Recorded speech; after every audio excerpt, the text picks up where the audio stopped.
بسم الله الرحمن الرحيم. الحمد لله رب العالمين وصلى الله وسلم على نبينا Muhammad. Continuing on in our discussion about marital rights and keeping the families together in Islam, that the husband and wife should have mercy and love, and they should not hating doing their duties to one another and respecting one another,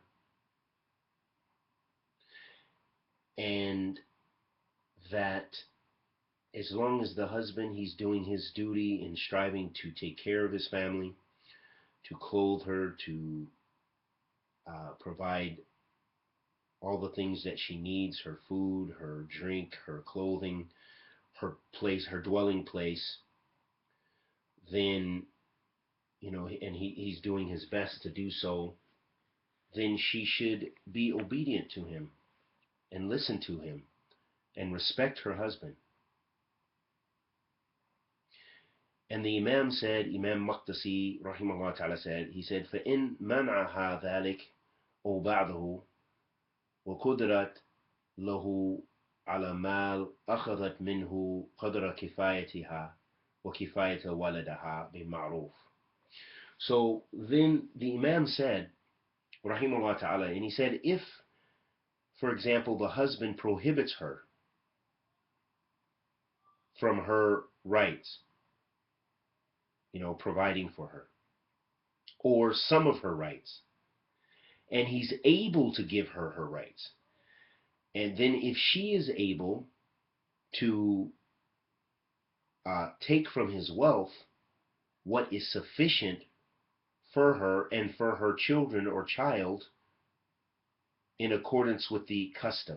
So for example, if for example a man, he has wealth, but he does not take care, he doesn't pay the rent, for example, or he doesn't, and that's the understanding that the family has, is that, he should do his Islamic duty, he should provide for his wife and so forth. And then he fails to do so, but he has money. I'm saving it for a new car. I'm not going to pay the rent this month, or I'm going to seek knowledge. I'm going to go do talab al-ilm. So I'm not going to pay the rent anymore. We need to save that money. You should go get a job or whatever. He forces his wife. So in that sense, she has a right to take from his wealth that which is sufficient, as long as, of course, it's not going to cause a greater harm. He's not a violent person, or it's not going to cause a greater harm. And that's what the general principle in the Sharia is, looking at the maslaha wa mafsada, the harms and the benefits of a situation. So in that case, if she needs what is sufficient for her and her child or her children, then she has a right to take what is sufficient for that. For example, if she needs, the husband has thousands of dollars in the bank, and he's refusing to pay the rent, and the rent is $500. Well, then she would have a right to take, if she had access to that money, to take from that and pay the rent, because that is her right to be provided for. And he is denying the right, and he has the ability. This is if he has the ability. Then the Imam went on to say, and he gave his evidence, he said, لما روي أن النبي صلى الله عليه وسلم قال لهند حين قالت له إن أبا سفيان رجل شحيح وليس يعطيني من نفقتي ما يكفيني وولدي فقال صلى الله عليه وسلم خذي ما يكفيك وولدك بالمعروف. So in this hadith of the Prophet sallallahu alaihi wasallam, there's a hadith in this hadith is in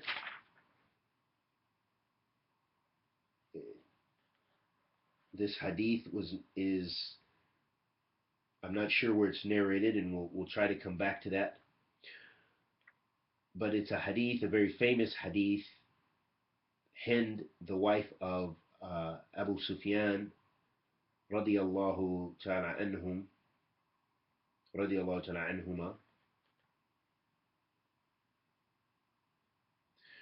where she said Abu Sufyan is a stingy man, and he doesn't give me what is sufficient he doesn't give me what is sufficient for my provisions, nor what is sufficient for my child. So the Prophet ﷺ said, take what is sufficient for you and your child bil ma'ruf. Bil ma'ruf meaning according to the custom. So of that which is sufficient to take care of you and your child.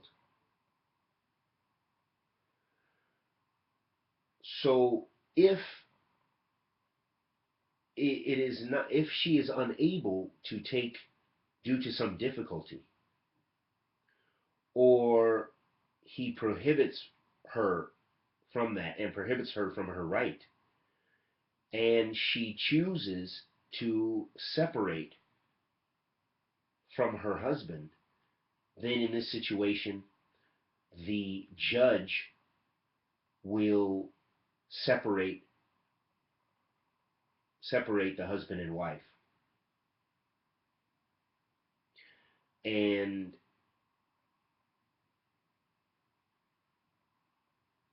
another aspect of this right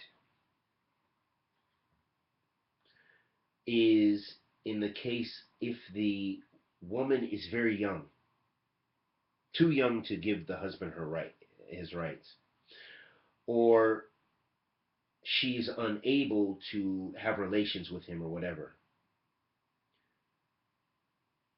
and she does not give herself to her husband, give him his rights, and this is like something regular. We're not talking about one time.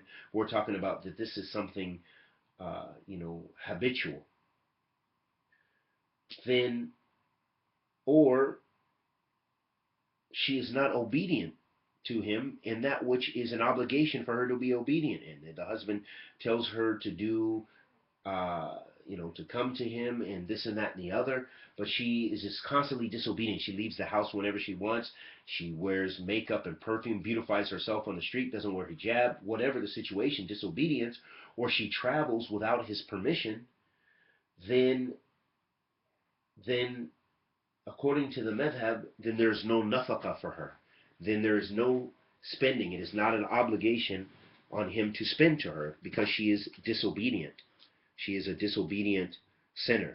So those are some of the things that we need to be aware of as husbands and wives, and that we should strive to have mercy. And the purpose of the Sharia, or the nikah, is to establish that love and that mercy for one another.